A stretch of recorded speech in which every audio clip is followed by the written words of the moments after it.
The Valaxian ambassador's laughter echoed through the United Nations chamber, a sound like breaking glass that made Dr. Chen's skin crawl.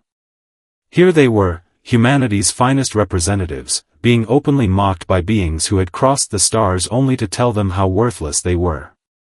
"Your species is remarkably entertaining," Ambassador Ulzer declared, his crystalline frame casting rainbow reflections across the assembly hall. "Such tiny, fragile creatures, yet you speak of achievements in civilization as if you were equals among the galactic community." Dr. Chen kept her expression neutral, though her fingers tightened imperceptibly around her tablet. At 58, she had faced her share of condescension in academic circles, but this was different.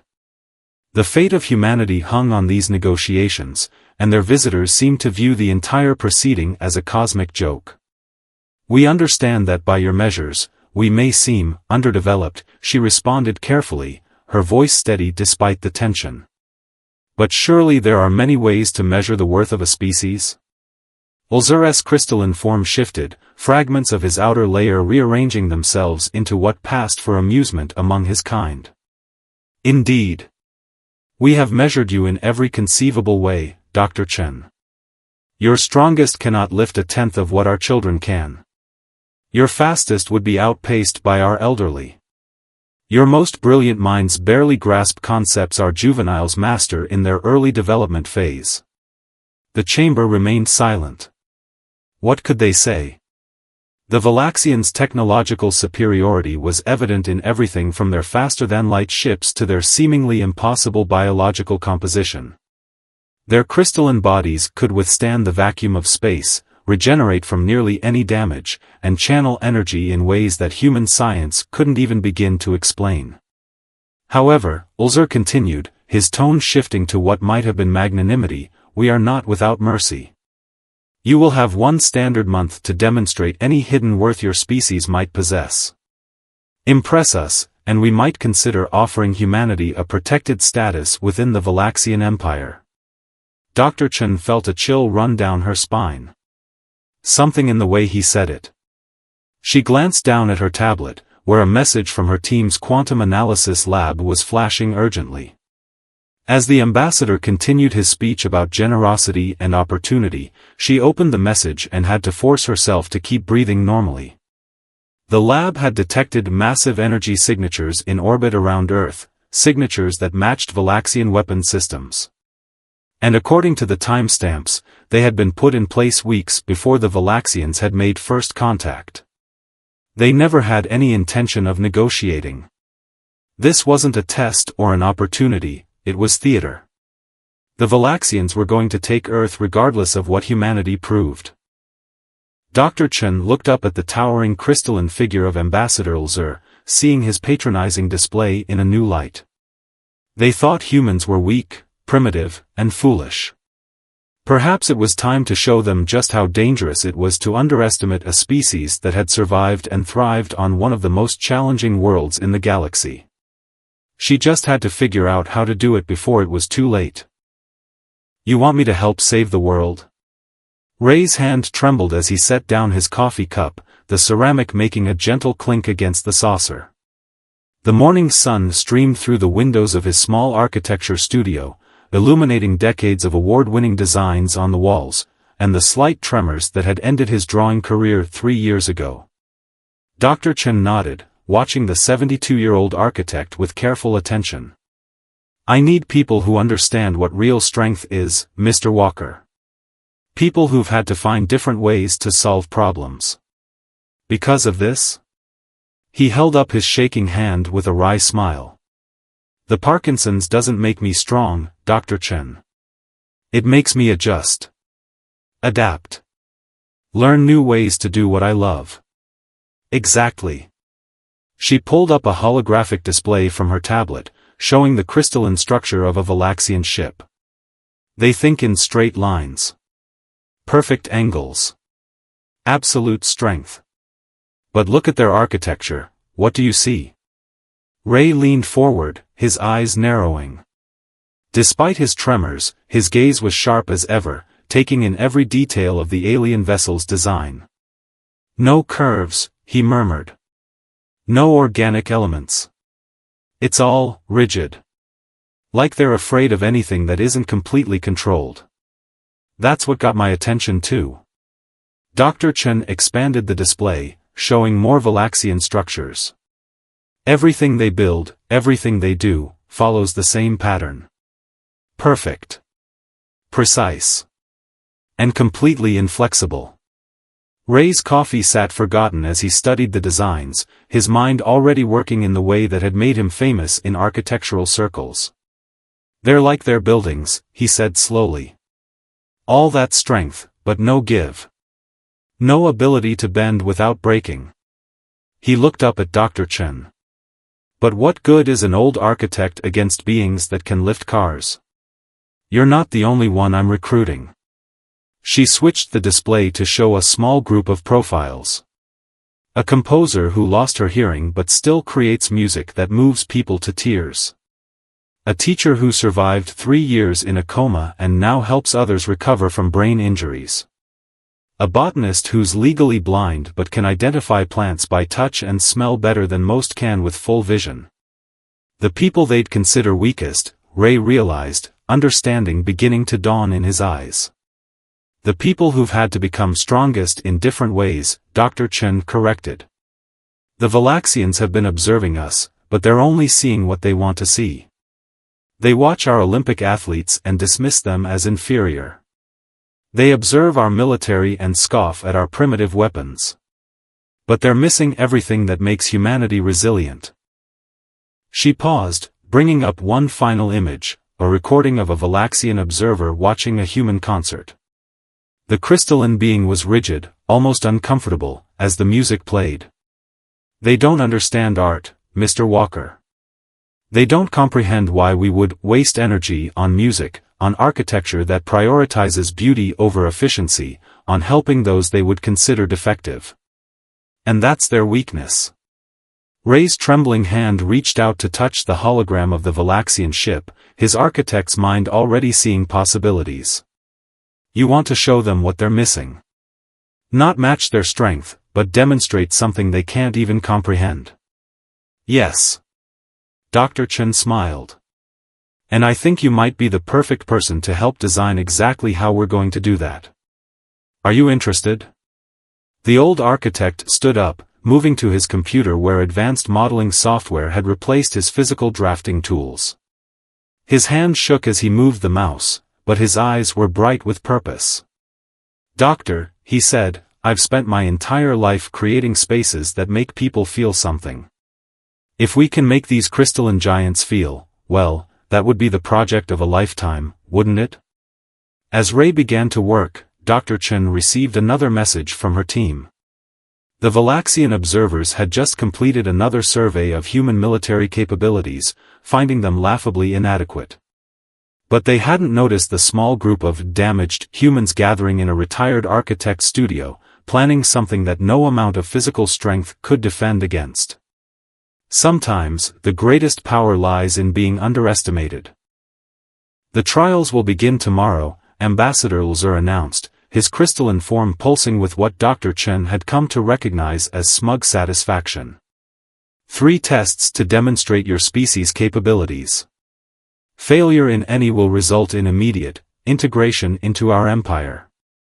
The conference room at the UN had been modified to accommodate the Valaxians' larger forms, but Ray couldn't help noticing how the aliens seemed uncomfortable with the room's curved walls and organic design elements. They kept shifting, minute crystalline adjustments that caught the light. And what are these tests? Dr. Chen asked, her voice steady despite the stakes. First, a test of physical prowess. Then, technological advancement. Finally, Lzer's form rippled in what might have been amusement, problem-solving under pressure. As the ambassador outlined the specifics, Ray studied the way the aliens' crystalline structure interacted with the room's architecture. Something about their movements. He typed quietly on his tablet, sharing his observations with the team. The composer, Delia, sat with her hearing aids carefully tuned to catch every nuance of the Valaxians' crystalline sounds. Her fingers moved subtly, conducting an invisible orchestra as she catalogued the frequencies that seemed to make the aliens most uncomfortable. Your strongest warriors will face our juveniles in combat, Ulzer continued. Your finest machines will be tested against our basic tools. And your best minds will face a crisis scenario of our design. We accept, Dr. Chen said, before anyone else could speak. But we choose our representatives. Ulzer's form shimmered with what they'd learned to read as laughter. Choose whoever you wish, Dr. Chen. It will make no difference. After the Valaxians left, the team gathered in Ray's studio. The walls were now covered with analyses of Valaxian architecture and behavior patterns, alongside musical frequency charts and neurological readings. They're telepathic within their own kind, Delia explained, playing back recordings of Valaxian movements. But look at these harmonic patterns when they interact with humans. They're trying to read us and failing. It's causing microstress fractures in their crystalline matrix. Ray nodded, pulling up his architectural analysis. Their entire civilization is built on perfect order, perfect control. They're literally structured that way, down to their molecular level. But that rigidity. He pointed to stress patterns in Valaxian construction. It makes them vulnerable to things they can't categorize or control. Which explains their response to human art, Dr. Chen mused. And to disabilities they can't understand. To them, imperfection should mean weakness, but when they see humans thriving despite or even because of their differences, it frightens them, finished Tom, the blind botanist who'd joined their team. His fingers traced the raised patterns on his display. They don't understand how something they see as broken can be strong. But here's what's fascinating, Delia added, adjusting her hearing aids. Their crystalline forms resonate at specific frequencies. When exposed to certain human emotional states, joy, grief, love, the resonance becomes chaotic. They literally can't maintain their rigid structure in the face of strong human emotions. Dr. Chen looked at the seemingly impossible challenges the Valaxians had set. They've designed these tests expecting us to try to match their strength, their technology, their logic. But what if we show them something their perfect order can't comprehend? Ray's hand trembled as he pulled up a new design on his computer. I've been working on something. Not just architecture, but an experience. A space that combines sound, shape, and emotion in ways their crystalline minds have never encountered. The design rotated on the screen, a structure that seemed to defy logic, incorporating Delia's harmonic patterns and Tom's textural understanding, all built around the peculiar vulnerabilities they'd observed in Valaxian psychology. They think they're testing us, Dr. Chen said softly, but they've never faced anything like what we're about to show them. They expect us to fight their strength with our weakness. Instead, we'll show them that what they see as weakness is actually a different kind of strength entirely, Ray finished, his trembling hands steady on the keyboard as he refined his design. One they've never evolved to resist. As the team worked into the night, Valaxian observers watched from afar, their crystalline forms secure in their superiority. They saw the humans' physical limitations, their technological inadequacies, their apparent flaws. But they missed entirely the power of what was being created in that small studio, something that would shake their perfect order to its very foundation. The Valaxian observer didn't notice Tom's presence in the botanical gardens. Why would it? A blind human running his fingers over plants seemed the very definition of weakness to their kind. But as Tom's sensitive fingers traced the leaves of a weeping willow, his other hand was recording subtle changes in the crystalline being's resonance. They react to the tree, he murmured into his hidden microphone. The irregular patterns disturb them. Especially the way it moves in the wind. Across the city, Delia sat in a concert hall, her hearing aid specially tuned to capture the minute fractures appearing in the crystalline structure of another Valaxian observer during a performance of Tchaikovsky's 1812 overture. The aliens' discomfort was growing with each passionate crescendo. Their resistance is breaking down, she reported. The emotional complexity of the music is creating harmonic disruptions they can't process. But there's something else. She adjusted her aids. They're trying to dampen the effect. They're afraid. In Ray's studio, Dr. Chen watched the data flowing in from their observations. The architect's trembling hands moved over his holographic interface, incorporating each new insight into his revolutionary design. Look at their behavioral patterns, he said, pulling up a three-dimensional model of Valaxian social interactions. Every movement, every interaction, follows perfect geometric progression. No variation, no improvisation. It's like they're programmed, Dr. Chen finished. But not by technology. By evolution itself. She expanded the display, overlaying it with data from their various observations. They evolved on a world of crystal, becoming living crystalline structures themselves. Perfect order wasn't just advantageous, it was necessary for survival. But that perfection came at a price, Ray added, his eyes bright with understanding. They lost the ability to adapt, to embrace imperfection, to grow through change. They became trapped in their own perfection. The team gathered that evening in what they'd come to call the Empathy Lab, a prototype space Ray had designed incorporating everything they'd learned. The room seemed to defy conventional geometry, its walls flowing in organic curves that somehow felt both natural and otherworldly. Tomorrow is the first trial, Dr. Chen reminded them. They expect us to send our strongest to face their younglings in combat. But we're not going to do that, are we? Delia smiled, running her hands over the sound panels she'd helped design. The surfaces were embedded with resonators tuned to specific emotional frequencies they now knew could disrupt Valaxian crystalline structures. No, Ray said, his trembling hand steady as he made final adjustments to the room's configuration. We're going to show them something they've never seen before, the strength of imperfection.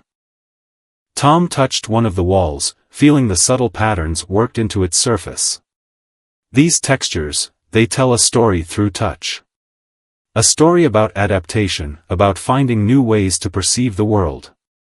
Every element in this room is designed to challenge their rigid worldview, Dr. Chen explained. The architecture defies their understanding of structural efficiency. The acoustics create emotional resonances they can't filter out. Even the textures and materials were chosen to demonstrate beauty in imperfection. But will it be enough? Delia asked, adjusting her hearing aids to better capture the room's acoustic properties. Their weapons are still in orbit. Their technology is still centuries ahead of ours. Dr. Chen smiled, a knowing look in her eyes. Their technology isn't their greatest weapon, their certainty is. They're so convinced of their superiority that they've never considered they might be vulnerable to something they don't understand. And that's exactly why this will work, Ray said, pulling up the final simulation. They've evolved to resist any force they can measure, any strength they can quantify. But they have no defense against the power of human adaptation, of finding strength in what they see as broken. As the team made their final preparations, Valaxian observers continued their surveillance, their crystalline forms gleaming with confidence. They saw humans scurrying about, engaging in seemingly pointless activities. They noted the weakness, the inefficiency, the imperfection. They didn't realize they were watching their own undoing take shape, crafted by the very beings they had dismissed as inferior. In their perfect, crystalline certainty, they had forgotten one of the universe's most fundamental truths, that life's greatest strength often lies in its ability to be beautifully, powerfully imperfect. The Valaxian arena gleamed like a massive diamond under the morning sun, its crystalline surfaces arranged in perfect geometric patterns. Ambassador Lzer stood at its center, his form towering over the assembled human delegation. Your strongest warrior may now step forward, he announced, gesturing to where three young Valaxians waited, their crystalline bodies pulsing with barely contained power. Though I warn you, even our children possess strength beyond your greatest champions. Dr. Chen smiled. We forfeit the physical challenge. The ambassador's form flickered with surprise. You, forfeit? Then you admit your weakness? No, Dr. Chen replied calmly. We're choosing to demonstrate our strength differently. We request that you and your people follow us instead. Ulzur's crystalline surface rippled with what might have been amusement or contempt. Very well. This should be entertaining. They led the Valaxian delegation to what appeared to be an ordinary building near the city center. But as they approached, even the aliens could sense something was different. The structure seemed to shift and flow, its lines refusing to settle into predictable patterns. Welcome, Ray said, his trembling hands steady on his tablet as he activated the entrance sequence, to the Human Experience Center. The doors opened, and the Valaxians found themselves entering a space that defied their understanding of architecture. Walls curved in ways that shouldn't have been structurally sound, yet held firm. Surfaces seemed to breathe with organic patterns that made their crystalline forms resonate uncomfortably. What is this? Ulzur demanded, his voice carrying an unfamiliar note, uncertainty. This is who we are, Dr. Chen answered. Please, experience it for yourselves. The first chamber was Delia's design. As the Valaxians entered, music began to play, not the structured classical pieces they'd observed before, but a composition that wove together laughter, crying, heartbeats, and whispered words of love. The crystalline beings began to vibrate in response, their perfect structures struggling to maintain coherence against the emotional resonance. Impossible, one of the younger Valaxians gasped, their form flickering between patterns as the music touched something long dormant in their crystalline matrix. The next space was Tom's contribution. The walls were covered in textures that told stories through touch, the rough bark of ancient trees, the smooth polish of well-worn tools, the intricate patterns of human fingerprints. The Valaxians, who had never needed to rely on touch, found themselves drawn to the surfaces, their sensors overwhelmed by the wealth of information contained in these tactile histories. But it was Ray's central chamber that struck the deepest chord. Here, the architecture itself seemed alive, its forms inspired by human resilience. A section modeled after a healing bone showed beauty in the imperfect mending. Another area demonstrated the strength of human neural pathways rerouting around damage, represented in flowing architectural forms that supported each other in seemingly impossible ways. This is wrong, Ulzur declared, but his voice wavered. These patterns, they defy proper order. They defy your order, Dr. Chen corrected gently. But they represent our strength. You see our adaptability as weakness, our emotions as flaws, our imperfections as failures. But they are the source of our power. As if to emphasize her point, Ray stepped forward, his hands shaking visibly as he manipulated the room's controls. The tremors in his fingers created rippling patterns in the chamber's responsive surfaces, transforming his supposed weakness into a display of beautiful, unpredictable motion that sent shudders through the Valaxian forms. You challenged us to show our strength, Dr. Chen continued. This is it. Not in how hard we can hit, but in how we turn challenges into opportunities. Not in our ability to resist change, but in our power to embrace it. Not in perfect order, but in the beautiful complexity of imperfection. The younger Valaxians were openly swaying now, their crystalline forms beginning to shift in ways their species had never moved before. Something was awakening in them, something their evolution had buried under layers of rigid perfection. Ulzur raised his arms, as if to shield himself from the experience, but it was too late. The damage, or perhaps the healing, had begun. What are you doing to us? We're not doing anything to you, Ray answered, his trembling hands now moving confidently over the controls. We're showing you what you've forgotten. What your pursuit of perfection cost you. As the chamber continued its demonstration, the first crack appeared in Ambassador Ulzur's crystalline surface, not from weakness, but from the strain of containing something long suppressed, emotion. The news spread through the Valaxian fleet like cracks through crystal. 3 days after the demonstration at the Human Experience Center, reports began filtering in of irregularities among the lower-ranking Valaxians. Crew members were requesting access to human music. Warriors were spending hours studying the organic patterns of Earth's forests. Young ones were asking questions that had never been asked in their society's history. Why must we be perfect? In the observation chamber of their flagship, Ambassador Ulzer faced the High Command's transmission with visible distress, his once flawless crystalline surface now marked with tiny fissures that wouldn't heal. The contamination must be contained, the Command Elder declared, his form a monument to unchanging order. These humans have discovered a weapon we never anticipated, the power to make us question. It's worse than that, Ulzer admitted, his voice carrying unfamiliar harmonics. They've shown us something we didn't know we lost.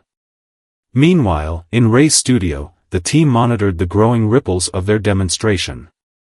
Delia's specially tuned hearing aids picked up new frequencies in Valaxian communications, hints of emotion creeping into their once perfect harmonic patterns. Listen, she said, adjusting her equipment. Their language is changing. The rigid structures are breaking down. They're beginning to express themselves. Tom ran his fingers over a new set of readings, his sensitive touch detecting patterns that visual scanners missed. Their crystalline structures are becoming more organic. Not breaking, but adapting. Growing. Dr. Chen studied the data with intense focus. It's spreading faster than we anticipated.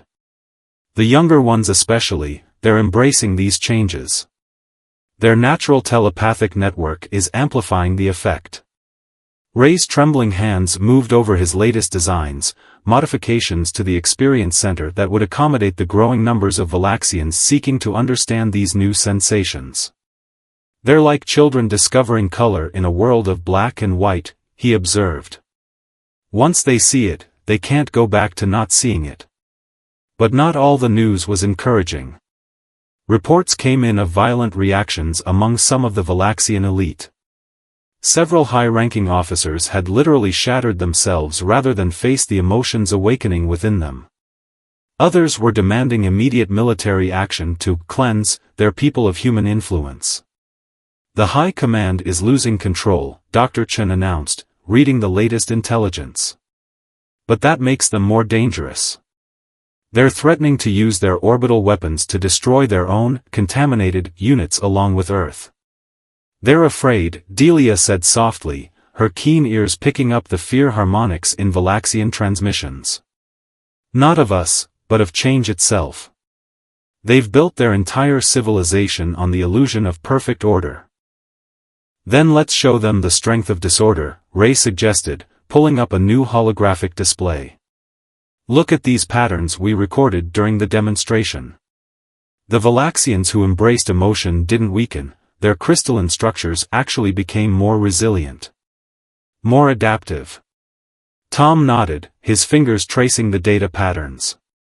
Like a tree bending in the wind instead of standing rigid and breaking. They're discovering what we learned long ago, that true strength comes from flexibility, not rigidity. In orbit, more cracks appeared in the Valaxian command structure. A group of young officers, their forms already showing signs of organic adaptation, refused orders to power up weapon systems. In response, the High Command threatened to remotely shatter their crystalline forms, only to discover that their evolved structures no longer responded to the traditional control frequencies. Your weapons are useless against us, one young officer declared, her form shimmering with newfound emotions. We are becoming something new. Something stronger. Back on Earth, Dr. Chen received an urgent communication from Ambassador Ulzer. His once perfect form was now a maze of beautiful, organic patterns that would have been considered horrifically flawed by traditional Valaxian standards. We need your help, he admitted, his voice carrying the weight of transformation. Our people are changing, evolving in ways we never imagined possible. But the High Command, they would rather destroy us all than allow this change to continue. Ray looked at his team, his hands steady despite his tremors. Then let's show them one more demonstration. Not of weakness becoming strength, but of how facing our fears makes us stronger than running from them. As the sun set over the Human Experience Center, now surrounded by hundreds of transformed Valaxians, the team began preparations for their final and most important demonstration, one that would either bridge the gap between order and chaos, or witness the shattering of two civilizations. The High Command's ultimatum arrived at dawn: reverse the changes in their people, or they would trigger the quantum resonance devices in orbit, weapons capable of shattering every crystalline structure within their range, transformed Valaxians and Earth's geology alike. In Ray's studio, now serving as an impromptu crisis center, the team faced their greatest challenge.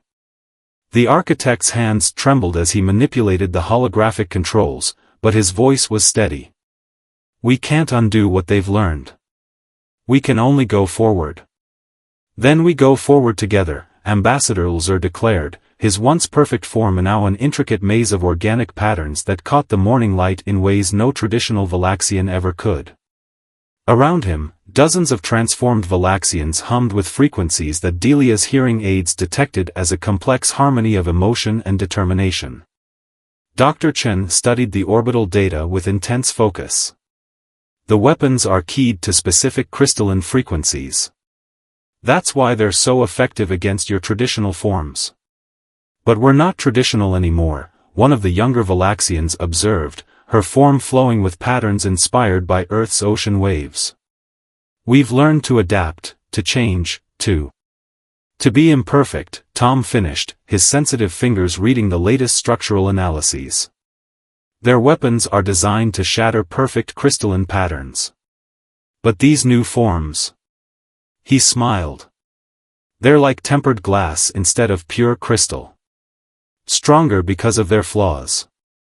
Ray's trembling hands suddenly stilled as understanding dawned. "That's it," he whispered. "The final demonstration." His fingers flew over the controls, pulling up designs that merged human insight with Valaxian technology.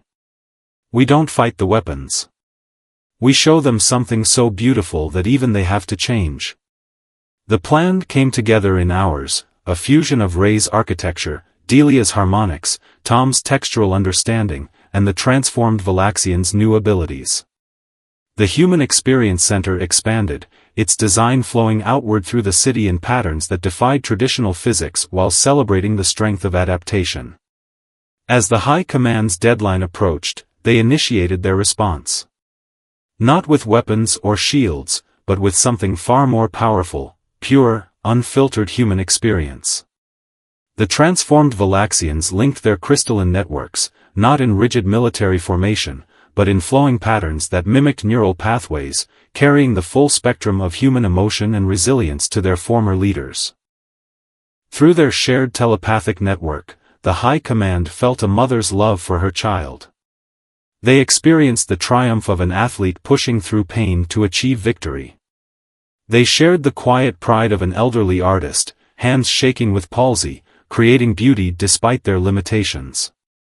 They felt the exhilarating freedom of accepting imperfection as a source of strength rather than weakness. The quantum resonance weapons fired. But instead of shattering their targets, the energy was caught in the new organic patterns, transformed by the very adaptability it was meant to destroy. The rigid frequencies dispersed into a cascade of harmonics that Delia later described as the sound of ice melting in spring. In orbit, the High Command's perfect crystalline forms began to change. Not breaking, but transforming, as the truth they had fought so hard to deny became impossible to resist. Strength wasn't found in unchanging perfection, but in the ability to adapt, to feel, to grow. One by one, the weapons powered down. The transformed Valaxian's song of celebration merged with human voices in a harmony that had never been heard in the galaxy's history, the sound of two civilizations learning from each other's strengths. In the aftermath, Ray stood in the expanded experience center, his hands steady on his cane as he watched humans and Valaxians exploring the space together. "You know," he said to Dr. Chen, "I spent years angry at these tremors, seeing them as nothing but weakness. Now..." He smiled as his shaking fingers created rippling patterns in the responsive walls. "Now I understand they were teaching me something all along.